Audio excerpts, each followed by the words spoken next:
Sabikui Bisco Volume 2 Review. I confess that at the end of Sabikui Bisco Volume 1 in the anime, I was unconvinced that this was a story that needed to go on. After all, everything was so neatly tied together that it would have been content leaving the story there. Nevertheless, the series continued onwards and it continued with it into Volume 2.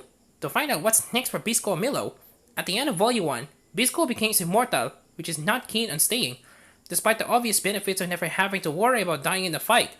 In search of a cure, the two head toward the holy land of Shimane. On the way, they encounter legendary monk Shinha, who seems like a frail old man at first but quickly becomes a dangerous enemy when he risks Bisco's stomach out and runs off with it.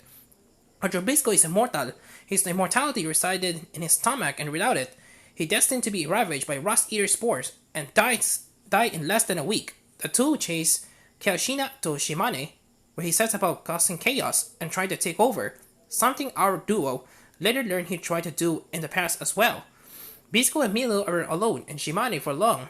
Because of the chaos, they run into Raskani Joe, a monk who fought against Shina last time that he tried to take over, and her apprentice, Amli Ni. It turns out that Amli can suck out some of the rust inhabiting Bisco, which helps settle down the rust-eater spores and keep him alive a little longer until they can figure out a way to get his stomach back. So our heroes decide to use Raskani's home as their base of operations for now. Maybe together they can overcome this crisis and even find a way to rid Bisco of his immortality. Unlike Volume 1 of Sabikui Bisco, where the duo travel from place to place, this installment of the series is just set in Shimane. Not that that's a bad thing, since there is plenty of interest here, including the fact that monks have some kind of magical abilities.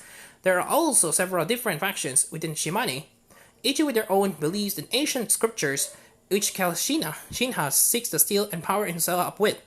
One of the things I appreciate the most about Sabikui Bisco as a series is that so far each book has been one self-contained storyline, and it looks set to continue into Volume 3.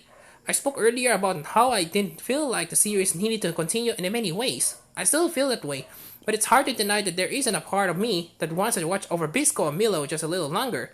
And I think that comes from the fact that author has a lot of fun writing about these two, which you can see from the dialogue between Bisco and Milo.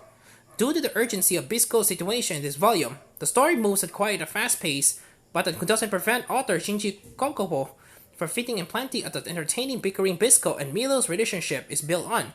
It's clear the boys care about one another a great deal, and the best relationships are those where you can say what's in your mind.